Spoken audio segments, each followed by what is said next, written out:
this is only we're not even at a month yet. We're 6 days away from Donald Trump being in the White House for a full month, and already 2 people are implicated in scandals. One, Michael Flynn, we already discussed, he has resigned.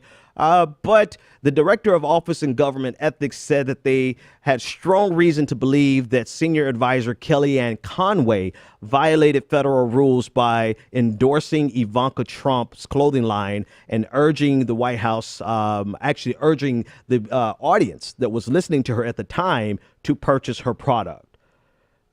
Now, this is an article from, of course, this is going on everywhere, but this is an article from the Washington Post. And so this came about, the Office of Government and Ethics. They were put into play by Jason Chaffetz and Elijah Cummings. Chaffetz is the Republican. Cummings is the ranking Democrat on the House Oversight Committee.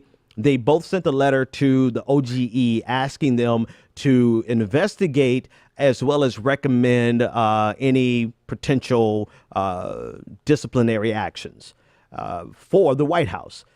Jason Chaffetz has requested that the White House listen to the office, to the OGE, and have asked them to take their recommendations into consideration, because ultimately the question of discipline is up to Donald Trump. But if you remember, there were several weeks ago when Nordstrom canceled Ivanka Trump's spring line, her shoe line, and because of a protest of a boycott by hashtag grab your wallet. In response to that, Kellyanne Conway got on television and essentially gave a free commercial, and she said to go and buy Ivanka Trump's products. And this is illegal. This is this is so blatantly illegal that the Republican leader of the House Oversight Committee, Chaffetz, himself said it was wrong and recommended that the OGE got involved and investigated. And that's exactly what they've done.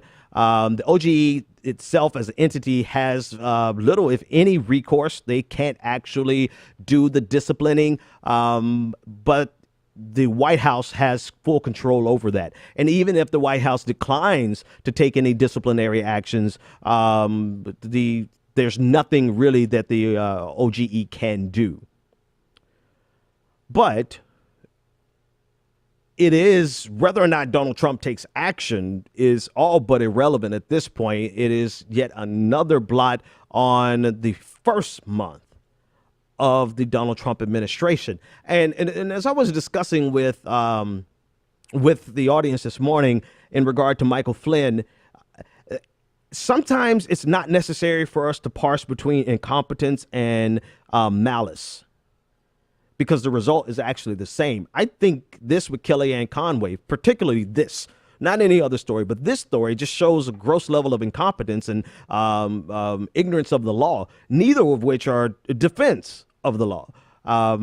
But somewhere along the line, we need competent people in the White House who know enough about the laws of the land not to wade directly into something that's glaringly and obviously illegal. To anyone who was watching live at the time, you realize that she was setting herself up for failure and was doing something that was actually illegal. So the question is, what is Donald Trump going to do, if anything? My gut instinct says that he won't do anything. However, he did request and accept the resignation of Michael Flynn. So you never know. I think there may be a limit to his loyalty, and that limit, the limitation of his loyalty, is anything that could actually harm him.